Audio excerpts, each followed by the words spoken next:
Number 5. Aang wasn't really the last airbender. Okay, obviously the sentence is technically true on its own, since he had Tenzin, and then obviously Korra would learn airbending, and we'd see Zahir figure it out on his own later on. So yes, there were airbenders after Aang. But think about the implications of Sozin's plan to wipe out the air nomads. It's in the name. They're air nomads. They don't just live in one place, they're all over the world. And Sozin can't be in one place with his army and feasibly kill every airbender while comet enhanced. The logistics just don't work out for how far they'd reach 4 air temples in the span of basically one day. Even though, in The Avatar and the Fire Lord, Sozin says he wiped out the air temples, plural. And, oh, by the way, even if you get past that, there's a bunch of airbenders scattered all over the world because, by definition, this is a world-traveling group of people. To its credit, the live-action Netflix series addresses this by showing that all the air nomads gathered in one place for a festival, but I don't know, that seems a little too retcon-y and deliberately designed to cover up a plot hole in the original series. Depending on how much you take the comics as canon, and I'm not talking about the graphic novels that take place after the series, I'm talking about a short comic from 2011 titled Relics. Yeah, if you take it seriously, then they just outright say Sozin was still trying to hunt down air nomads even after the comet-enhanced attack. Of the theories in this video, I'd say this is the most supported by materials inside and outside the show, especially when the series plays coy in Season 1 about Aang possibly being correct that he's truly not the last airbender. Number 4. Mai died in childbirth. Yes, this one is an admittedly dark theory, but with the information we have, it's certainly a possibility. Let's look at the facts. Zuko abdicated his position as Fire Lord, and so his daughter Izumi is the Fire Lord during the events of Legend of Korra. We never hear anything about Mai during the Legend of Korra. It's not confirmed if she's even Izumi's mother, even though Zuko and Mai were lovers during the original series. Maybe her mother is someone we never met in either series. But then, if it's not Mai, and even if it is, the whereabouts of Izumi's mother are unmentioned in the Legend of Korra. Perhaps I should frame this more from Zuko's perspective. I really want to know if he ever did split with Mai, and if so, who he ended up with. It's likely that person is dead by the time of the events of the Legend of Korra due to their absence.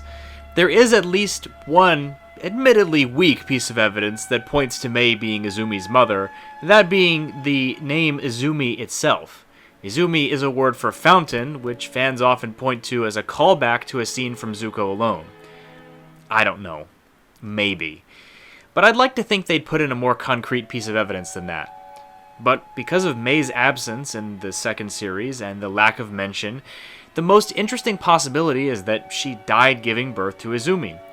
It is a thing that happens both in our real world and presumably in the Avatar universe, and it gives a reason for both the lack of Izumi's mother appearing and or being mentioned, since that's probably not something you'd want to bring up in regular conversation. Number 3. Ozai somewhat respects Iroh. I know the creators had a rough outline of what they wanted the overarching story to be for the series, but it is a little convenient that Iroh, when imprisoned, is put in some no-name prison in the Fire Nation capital and not the Boiling Rock. Don't you find that strange? I think the real reason is that they only got the idea to have the Boiling Rock exist when they wrote that episode. And by that point, Iroh's already escaped, so we don't really need to worry about that being explained. Except, let's talk about the in-universe implications of this. As much as Ozai talks of Iroh being a failure, I think there is some amount of brotherly love and respect keeping him out of the Boiling Rock, a place where no one escaped until Sokka, Zuko, and the gang did. It's the only possible non-plot hole explanation. I guess Ozai isn't all bad. I mean, after all, Iroh is respected as a very powerful bender. The Boiling Rock is where criminals deemed dangerous by the Fire Nation go. If there's any place you'd want him to be, if not for those family ties, it'd be the Boiling Rock. And this segues nicely to Zuko at the end of the series, where Ozai is put in the exact same prison Iroh was put in. Though, Ozai without his bending is a lot less threatening, and Zuko would probably want easy access to him to ask about his mother, so there is that. Number 2. Momo is Monk Gyatso. Of the 5 on this list, this is the theory that gets the most talk online, and I think it's because it doesn't take itself too seriously, while at the same time, it doesn't monumentally change the way you look at the show. It's plausible based on inference and evidence from within the show.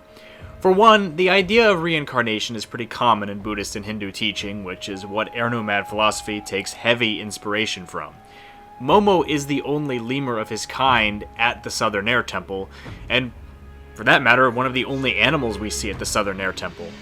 Momo, upon seeing or being seen by Aang and the gang, immediately leads Aang to the remains of Monk Gyatso.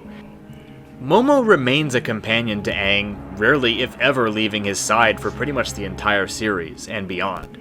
If Gyatso reincarnated, those are basically all things I can imagine him doing.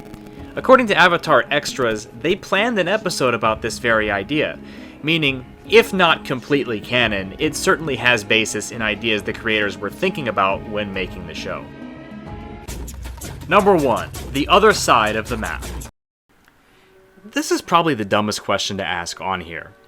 I know what people want to say. People want to say there's inhabited islands on the other side or some nations we don't know about. That's dumb.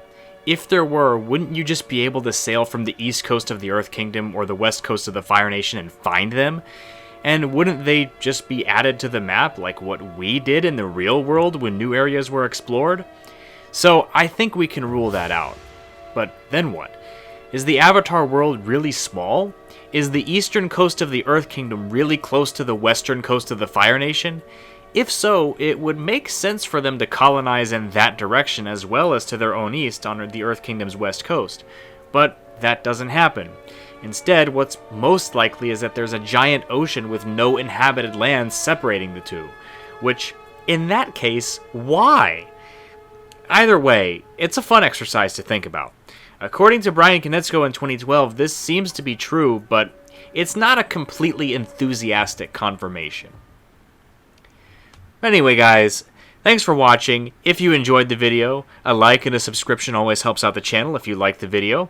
Stay tuned for what I have going on next, and while you're at it, give the video some hype points. That also helps out the channel. See you for the next video on this channel.